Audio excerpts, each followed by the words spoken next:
बिहार में विधानसभा चुनाव से पहले ही लगता है एनडीए गठबंधन का कुनबा बिखर जाएगा, क्योंकि लगातार चिराग पासवान की तरफ से उनके योद्धाओं ने अब मोर्चा संभाल लिया है और सीएम नीतीश के खिलाफ बिगुल फूंक दिया है।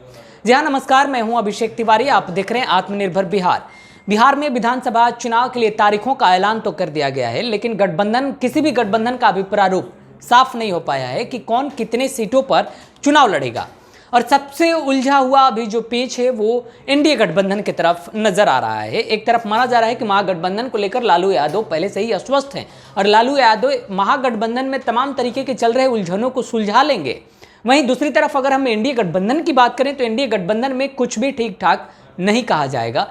वो बात अलग है कि लगातार तमाम जो नेता हैं एनडीए गठबंधन के, वो ये दावे कर रहे हैं कि एनडीए गठबंधन में सब कुछ ठीक है और सीटों के मसले को सुलझा लिया जाएगा, लेकिन ऐसा नजर नहीं आ रहा है, क्योंकि कल देर शाम चिराग पासवान के दो योद्धा यानी दो प्रवक्ताओं ने अपने बयान में नीतीश कुमार पर जोरदार हमला किया है।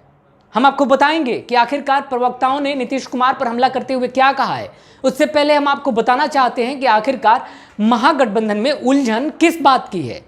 महागठबंधन में क्या सीट शेयरिंग पर उलझन है या फिर महागठबंधन में किसी और बात को लेकर उलझन है।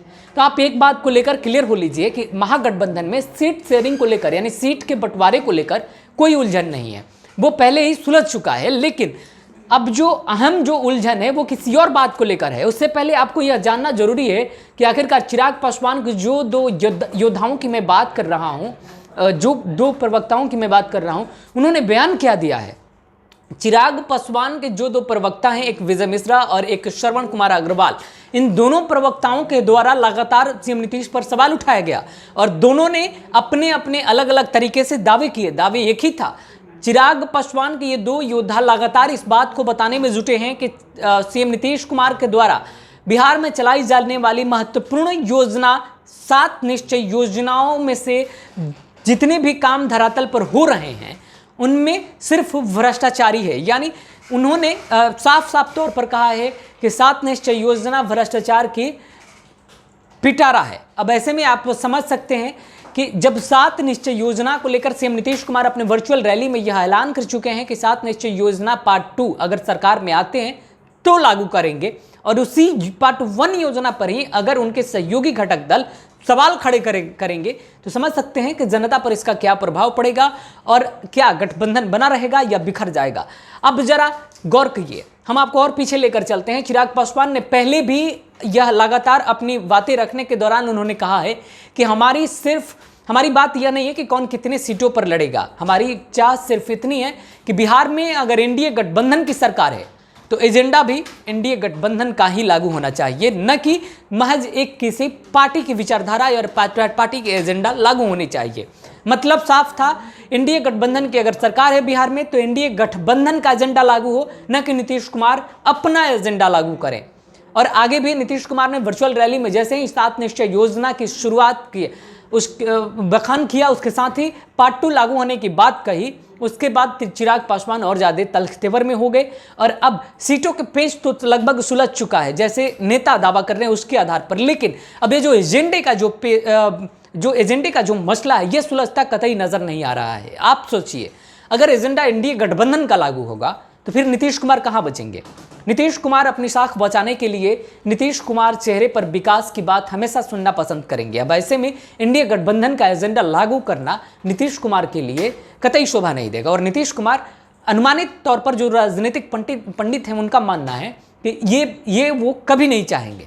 अब ऐसे में एजेंडा पर नीतीश कुमार कोई समझौता करने वाले नहीं हैं, चाहे नीतीश कुमार के चेहरे पर लाख सवाल हो या फिर नीतीश कुमार का चेहरा ही क्लीन चिट हो।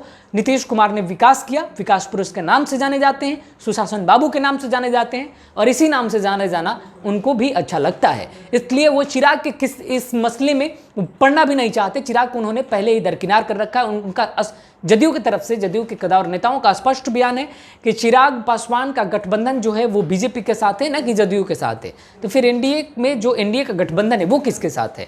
सवाल बड़ा था लेकिन किसी ने इस बात पर ध्यान नहीं दिया और अब इस मसले को सुलझाने में बीजेपी का पसीना भी छूट रहा है। कल देर शाम 2:30 से 3 बजे के करीब में अमित शाह के साथ चिराग पासवान की मुलाकात होती है और मुलाकात के ठीक बाद यानी 4 से 4:30 के बीच दो प्रवक्ताओं का एक के बाद एक बयान मीडिया में आता है और दोनों 7 निश्चय योजनाओं पर हमला करते हैं।